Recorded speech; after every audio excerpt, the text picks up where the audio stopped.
ಹಾಗೆ ಹೋಟೆಲ್ಗಳ ಮೇಲೂ ಕೂಡ FSSAI ಅಧಿಕಾರಿಗಳು ರೇಡ್ ಮಾಡಿದ್ದಾರೆ. ಮೈಸೂರಿನಲ್ಲಿ ಅಧಿಕಾರಿಗಳು ದಾಳಿ ಮಾಡಿ ಪರಿಶೀಲನೆ ಕೂಡ ನಡೆಸಿದ್ದಾರೆ. 2 ಪ್ರತಿಷ್ಠಿತ ಹೋಟೆಲ್ಗಳಲ್ಲಿ ಈ ರೇಡ್ ನಡೆದಿದೆ, ಪರಿಶೀಲನೆಯನ್ನು ನಡೆಸಿದ್ದಾರೆ.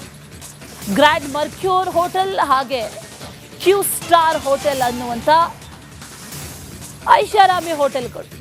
ಈ ಗ್ರ್ಯಾಂಡ್ ಮರ್ಕ್ಯೂರ್ ಹೋಟೆಲ್ನಲ್ಲಿ 68 kg ಮಾಂಸ ಪತ್ತೆಯಾಗಿದ್ರೆ ಕ್ಯೂ ಸ್ಟಾರ್ ಹೋಟೆಲ್ನಲ್ಲಿ 4 kg ಅಣಬೆಯನ್ನು ಈಗ ಜಪ್ತಿ ಮಾಡಿದ್ದಾರೆ, ಪರಿಶೀಲನೆಗೆ ಕಳುಹಿಸಿ ಕೊಟ್ಟಿದ್ದಾರೆ. ಆಹಾರ ಪದಾರ್ಥಗಳ ಗುಣಮಟ್ಟ ಅದರ ಪರೀಕ್ಷೆ ಮಾಡೋದಕ್ಕೆ ಈಗ ಲ್ಯಾಬ್ಗೆ ಕಳುಹಿಸಿ ಕೊಡೋದಕ್ಕೆ ನಿರ್ಧಾರವನ್ನು ಮಾಡಲಾಗಿದೆ. ಕಳುಹಿಸಿ ಕೊಟ್ಟಿದ್ದಾರೆ ಅನ್ನುವಂಥ ಮಾಹಿತಿ ಕೂಡ ಇದೆ.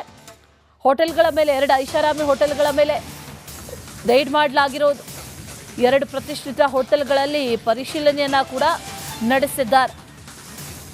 ಏನು ಬಳಕೆ ಮಾಡ್ತಾ ಇದ್ರು, ಯಾವ ಎಣ್ಣೆ ಬಳಕೆ ಮಾಡ್ತಾ ಇದ್ರು, ಯಾವ ಮಾಂಸ ಬಳಕೆ ಮಾಡ್ತಾ ಇದ್ರು, ಅಥವಾ ಅಲ್ಲಿ ಮಶ್ರೂಮ್ ಯಾವ್ದು ಬಳಕೆ ಮಾಡ್ತಾ ಇದ್ದು, ಇದೆಲ್ಲವೂ ಕೂಡ ರಿಪೋರ್ಟ್ ಬಂದ ನಂತರದಲ್ಲಿ ಗೊತ್ತಾಗಲಿದೆ. ಗ್ರಾಹಕರಿಗೆ ಶುಚಿಯಾದ ರುಚಿಯಾದ ಆಹಾರವನ್ನು ಕೊಡಬೇಕಾಗಿರುವಂಥ ಹೋಟೆಲ್ಗಳು ಏನಾಗ್ತಾ ಇದೆ ಇತ್ತೀಚಿನ ದಿನಗಳಲ್ಲಿ ಅನ್ನೋದನ್ನು ಗಮನಿಸ್ತಾ ಇದ್ದೀವಿ. ಅದೇ ನಿಟ್ಟಿನಲ್ಲಿ ಆರೋಗ್ಯ ಇಲಾಖೆ ರೇಡ್ ಕೂಡ ಮುಂದುವರೆದಿದೆ.